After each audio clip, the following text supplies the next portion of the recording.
What's going on, people? Myke C-Town here. Alright, so this is the second video in the series where I'm discussing musical journeys, basically how I got into certain musical genres. It all stemmed from a question from Jack Lance, who asked how I got into extreme metal. So in the last video, we talked about punk rock and how I got into it.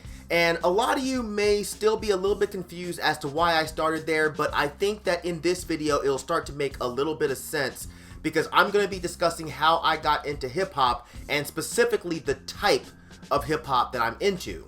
So like most little kids, I was really into rap music when I was young. I was one of those kids that in 4th grade, I would tape the songs from the radio and then listen to them over and over again so I could learn all the lyrics. So the next day I can go and rap along with my friends on the playground. And this was the era of Rob Bass. It takes two to make a thing go right. Also Fresh Prince, Parents Just Don't Understand, Heavy D, the girls, they love me.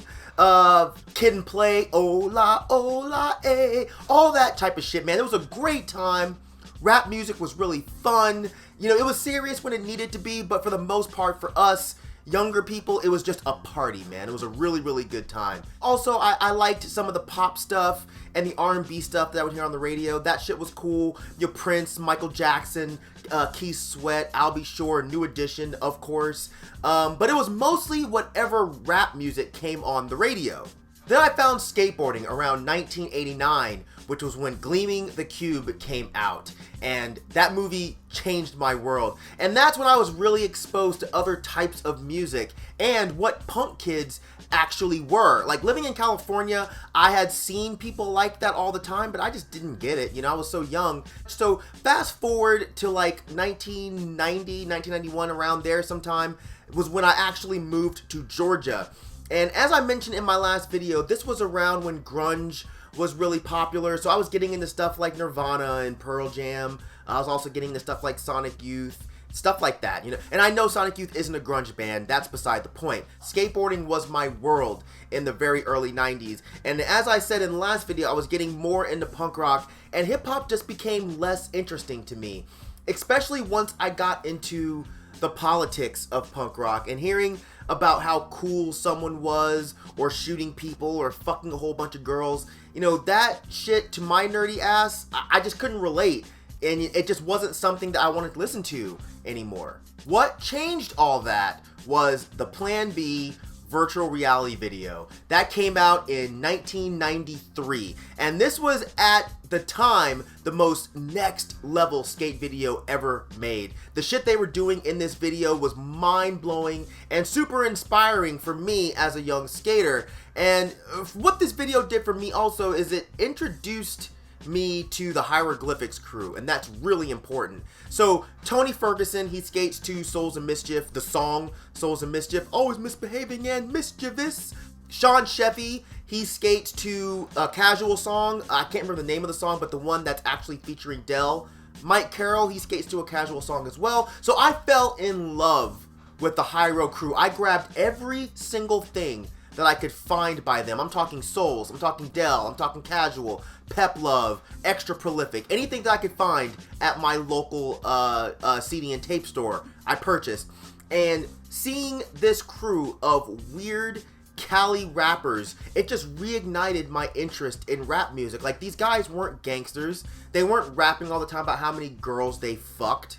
So this was my first big hip-hop obsession. And then I started buying anything that was in the credits in the Hyro shit. So that's how I got into Hobo Junction. That's also how I got into Razkaz. But then I also found stuff here and there from their thanks lists. So I found Funk Dubious, I found Lords of the Underground, I found Y'all So Stupid, and a lot of other hip-hop stuff was other shit that was in skate videos. But my interest in hip-hop was still really sporadic. I was far more interested in punk rock, sonically and definitely more like lifestyle-wise. Being cool wasn't my thing. I was a fucking dork. So punk rock spoke to me more than anything. But what really launched me into hip-hop again was finding the real nerdy shit, and that to me was Def Jux. I could do a whole video on Def Jux, but I'll try to make this semi-brief. So I had a roommate, Scott, who one day he brought Company Flow's Fun Crusher Plus home, and he made me listen to it. And that album blew my mind. I'd never heard anything like it, from the beats to the rhymes. It fucked me up. And I fell in love with that album, and I listened to it all the time. So when I found out that one of the MCs, LP, opened his own label, Def Jux, I jumped on it and I bought everything that I could find. I'm talking about Mr. Lift, Aesop Rock, Cannibal Ox, S.A. Smash, Murs. And from there, I discovered the Weathermen. I could do a whole video on them as well. The Weathermen was LP's crew. So I got into stuff like Copyright and Jakai. And the funny thing is, I'd already heard Cage because I was a fan of Eminem's first album, and my roommate Scott told me that if I liked Eminem, I would love Cage's Movies for the Blind album, and he was totally right. It just coincidentally happened that Cage was also part of the Weathermen crew. So my mind was being opened up to all this really cool, weird hip-hop shit. So now here's the cool shit. So I used to buy a lot of my music from Amazon.com back then, and the dope thing is they used to have these customer provided lists on there. So like when you'd buy a certain album, these algorithms would bring up these customer lists of albums that were similar, and that's how I found a lot of the hip hop that I bought back then.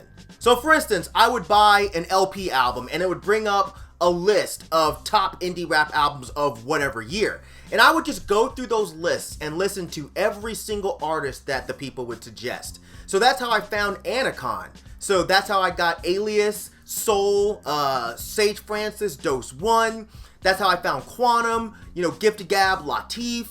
And that's how I found Rhymesayers. And Rhymesayers is the one that really changed my life back then because it introduced me to Atmosphere. And you guys all know how I feel about Atmosphere, but Seven's Travels was on one of those lists back then, and I bought it after hearing one song, which was Trying to Find a Balance. And from there, I bought every single album that I could find by Atmosphere. But those lists also led me to Brother Ali, Idea and Abilities, Blueprint, POS, Micronauts. And funny, Micronauts used to actually be a local Atlanta rap group, and they actually played the show, which was the first time that I saw Hieroglyphics back in like 1995.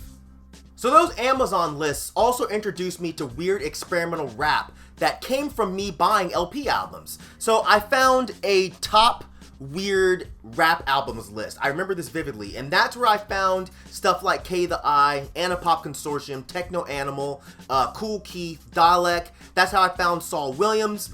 Now how this relates to punk. So my interests really were in the non-conventional hip-hop. The more standard stuff, it just really didn't interest me all that much. I was more into the shit that sounded super left field. And Def Jux and Anacon, that was as punk as hip-hop could get for me back then, especially sonically. They were doing shit that at times was hard to even be considered rap. Like, Fantastic Damage was so oddly produced that for your average listener, it could be really confusing. Same with a lot of that early soul stuff. But I loved it, and I ate up anything that sounded like it because it was different. It was rebelling against the status quo for me. The jocks at my school were all listening to radio rap at the time, so that became associated with them and their douchebaggery. It became associated with these asshole kids who would slap me in the back of the head when I walked down the hall or call me faggot every day. And the late 90s and early 2000s was when there was this distinct separation between mainstream and underground rap to the point where they were at odds with each other. And as a punk kid, it felt good to feel like I was a part of this fight against the cool kids.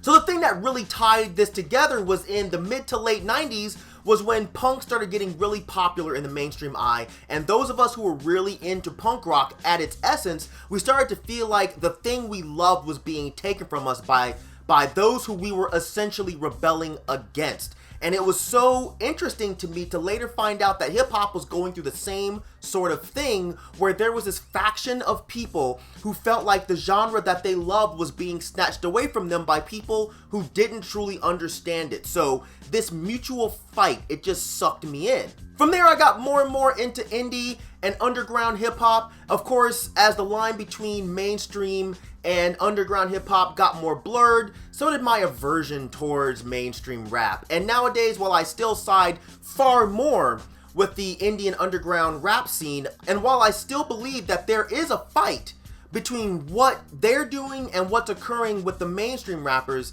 I'm just not as vehemently anti-mainstream rap as I used to be. I just don't personally care for it. But that's a bit of another story, so we're gonna wrap this up here. So yes, hopefully you guys are still enjoying this musical journey thing. The next one I'm gonna do is gonna be the extreme metal one. So hopefully you guys check that out. But yeah, drop some comments down there. Let me know how you guys got into hip hop, and especially the type of hip hop that you got into. All right, so yeah, as usual, thank you for living, thank you for loving, thank you for being you, and I'll see you guys next time. All right, peace out, boy.